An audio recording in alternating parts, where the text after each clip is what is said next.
Exercise number 7A, question number 6. In the question, there is a set which is given to us 0, 2, 4, 6, 8, 10. If you see in this particular set, we have 6 odd elements 0, 2, 4, 6, 8, 10. Number of elements are 6.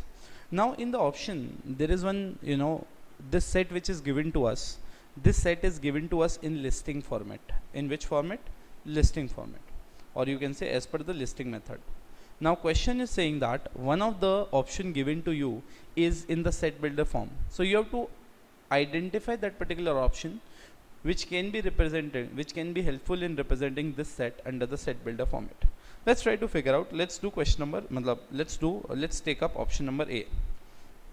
Option number A अगर आप देखोगे, it is set is such that twice of x is such that x is greater than x and it is less than 5. Let's try to figure out कि अगर मैं ऐसा करूँ तो ठीक है. इसका मतलब यहाँ पे ये बोला है कि जो एलिमेंट्स हैं जो इसमें रिप्रेजेंट करते हैं वो x मतलब वो जो है वो ग्रेटर देन 1 है, ग्रेटर देन 0 है और लेस देन 5 है. तो इसका मतलब x की वैल्यू कितनी आई 1 to 4 and they are saying that value is twice of this x.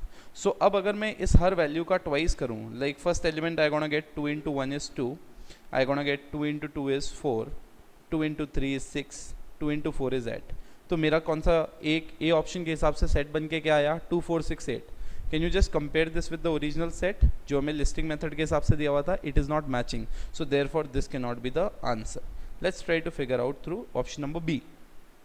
In option number B it is given to us that set is such that there is value x which is greater than 0 and less than 5. So if you try to figure out this particular option, अगर आपको देखोगे तो आप x की value again 1, 2, 3, 4 ही होगी because x जो है वो 0 से बड़ा है और x 5 से कम है. तो वो कौन से इंटीग्रल वैल्यूज ले सकता है 1, 2, 3 एंड 4. सो अगर अब मैं कहूँ सेट क्या बना, तो मैंने कहा सेट मेरा डायरेक्ट बना 1, 2, 3, 4 because x is we have to directly plainly take up the x neither it's multiplied by something or divided by something, तो directly x की वैल्यू ले ली. तो मैंने कहा अब अगर आप ओरिजिनल सेट से कंपेयर करोगे तो उसमें जो 0 to 6, 0 to 4, 6, 8, 10 था ये भी ऑप्शन नहीं होगा. Let's try to figure out C option. C option says that set is such that it is twice of x such that x is greater than or equal to 0 but less than or equal to 5. So let's try to figure out. ये क्या बोल रहा है, x एक value है जो कि 0 के बराबर है या 0 से ज़्यादा है और वो 5 के बराबर है या 5 से कम है. तो इसका मतलब x जो वैल्यू ले सकता है which is 1, 2, 3, 4, 5.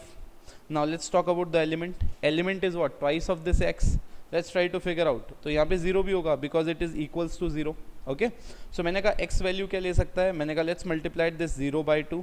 So x value लेगा इधर 0, 2 into 1 you will get 2, 2 into 2 4, then 6, then 8 and then 10. So can we say that अगर मैं ये वाला सेट बिल्डर फॉर्मेट यूज़ करूँ तो अल्टीमेटली मुझे वो ओरिजिनल सेट मिलता है जो मेरे को क्वेश्चन में गिवन था. तो can I say what is the answer, C is the answer for me. Is this clear to you guys. तो अपने लास्ट लेक्चर में सेट बिल्डर फॉर्मेट और लिस्टिंग मेथड पढ़ा था, दैट इज रोस्टर मेथड. अब अपने यहाँ क्वेश्चन नंबर 6 में उसका एप्लीकेशन भी देखा. Let's talk about question number 7. Question number 7 बेटा जो है 8 जो है 9 जो है 10 जो है ये सारे एक ही क्वेश्चन से कनेक्टेड है. Let's try to figure out question क्या कहता है. क्वेश्चन कहता है there is one set, the name of the set is P. It is 1, 2, 3, 4, 5 and 7. 4 is not there, so it is 1, 3, 1, 3, 5, 7. When we talk about the set Q set अगर आप देखोगे it is nothing but 1, 3, 6, 10, 15. Clear है. Now they say that there is universal set S that is numbers from 1 to 15, मतलब 1 to 15 सारे number आते हैं इसमें. Okay, 1, 2, 3, 4, 5, 6, 7, 8, 9, 10, 11, 12, 13, 14. Let's try to understand. जब भी आपको क्वेश्चन में ऐसा दिया हुआ रहे इसका मतलब क्या होता है, मैंने कहा मेरे को एक पर्टिकुलर ये सेट दिया हुआ है, ठीक है, एक यूनिवर्सल सेट है। यूनिवर्सल सेट मतलब जितनी मैक्सिमम चीज़ें प्रेजेंट हो सकती हैं सारे सेट में मिला के वो एक यूनिवर्सल सेट होता है। मतलब जितने भी सेट बनते हैं वो इस यूनिवर्सल सेट में से ही बनते हैं। तो मैंने कहा यूनिवर्सल सेट में 1 to 15 नंबर है और उनमें एक सेट है P जिसको मैं रिप्रेजेंट करूंगा इस सर्किल के थ्रू। और मैंने कहा Q को, अगर आप देखोगे Q में और इसमें 1 कॉमन है और 3 कॉमन है, बिकॉज 1 यहाँ पे भी है 3 यहाँ पे भी है, बाकी 6 10 15 यहाँ पे, वहाँ पे 6 10 15 नहीं है, ठीक है, वहाँ पे 5 7 भी नहीं है। Let's try to figure out. मैंने कहा इसका मतलब ये इंटरसेक्ट तो होते हैं आपस में, कहीं ना कहीं तो मिलते हैं। क्यों मिलते हैं? क्योंकि ये वाला पार्ट किसको रिप्रेजेंट करता है, जो कॉमन पार्ट है ये रिप्रेजेंट करता है 1 और 3। मतलब कहीं ना कहीं यहाँ पे P और Q में एक इंटरसेक्शन है, कॉमन पार्ट है, क्योंकि P में भी 1 आता है और 3 आता है, Q में भी 1 और 3 आता है। Is this clear to you? Okay, मैंने कहा ये जो पूरा सेट है बाकी ये यूनिवर्सल सेट है आपका। क्लियर है? Let's try to identify the question, फिर अपन और जो इसके आसपास की जो बेसिक नॉलेज है we'll try together. Question number 7 says that let's try to find the cardinal number of P intersection Q। मतलब आपको जो ये P इंटरसेक्शन Q दे रखा है, इन दोनों की आप कार्डिनैलिटी निकालो कि इन दोनों में कितने, मैंने आपको लास्ट वाले सेक्शन में बताया था, इस N का मतलब होता है इंटरसेक्शन, मतलब कितने कॉमन आते हैं। सो मैंने कहा नॉर्मली आप देखोगे तो कॉमन क्या है 1 और 3। सो अब यहाँ पे हमसे क्या पूछा है कि इनकी कार्डिनैलिटी क्या है। कार्डिनैलिटी मतलब नंबर ऑफ एलिमेंट्स, कितने नंबर ऑफ एलिमेंट्स कॉमन है, हमने कहा 2। सो अब अगर आप ऑप्शन देखोगे A is 3 no, B is 2, C is 0, answer क्या हो गया बेटा B, दैट इज 2। ओके, इसी के बेसिस पे अब अपन क्वेश्चन नंबर 8 करेंगे। क्वेश्चन नंबर 8 अगर आप देखेंगे तो क्वेश्चन नंबर 8 में अपने से पूछा है cardinal number P union Q का बताएं।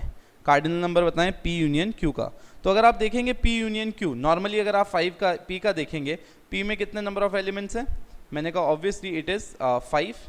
Q में कितने नंबर ऑफ एलिमेंट्स, मैंने कहा Q में नंबर ऑफ एलिमेंट्स भी 5 हैं। तो नॉर्मली आप देखोगे कार्डिनैलिटी टोटल 10 आनी चाहिए थी, बट हमेशा याद रखिएगा जो भी इनका कार्डिनैलिटी मतलब जो भी इनका यूनियन करके सेट आएगा उसमें कभी भी एलिमेंट रिपीट नहीं हो सकते हैं। सो टोटल एलिमेंट भले ही 10 है बट उसमें 1 और 3 रिपीट हो रहे होंगे। सो कहना है इसे इन दोनों की जो कार्डिनैलिटी होगी वो होगी टोटल 10 - 2 जो कॉमन नंबर है। तो कार्डिनैलिटी कितनी हो गई जो इनमें दोनों में मिला के होगी, that is 8। So let's look at the option. A is 10, B is 9, C is 8. तो इसका मतलब आंसर क्या हो गया बेटा अपना C। आंसर क्या हो गया अपना C। Let's figure out question number 9 then. Again, all are connected now. Now they are saying that let's find out number of elements in P dash. Okay, what is P dash? Okay. P dash represent मतलब ये पूरा universal set है, right? मैंने आपको कहा था।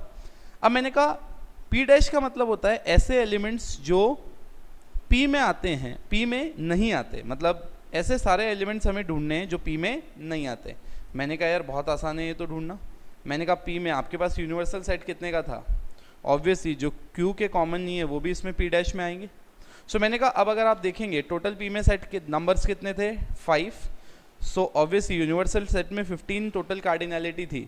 तो अगर मैं बोलूँ कि P में कितना था उनमें से 5, तो कितने नंबर हो गए जो P डैश में आते हैं, मतलब ऐसे numbers out of the universe जो P में नहीं आते। सो मैंने कहा आउट ऑफ 15 अगर 5 आते हैं तो कितने नहीं आते, that is 10। Let's look at the option, it is option number A। Option number A, it's given straight away. Now question says that find out what is the number of cardinality of or number of elements in Q dash। मैंने कहा ऐसे elements जो Q में नहीं आते। Again मैंने कहा it's pretty easy, out of the total 15 element 5 element आते हैं। इसका मतलब कितने एलिमेंट नहीं आते, मैंने कहा 10 एलिमेंट्स नहीं आते। अगेन आंसर इज 4 नो, और A option is not there, it is B which is 10।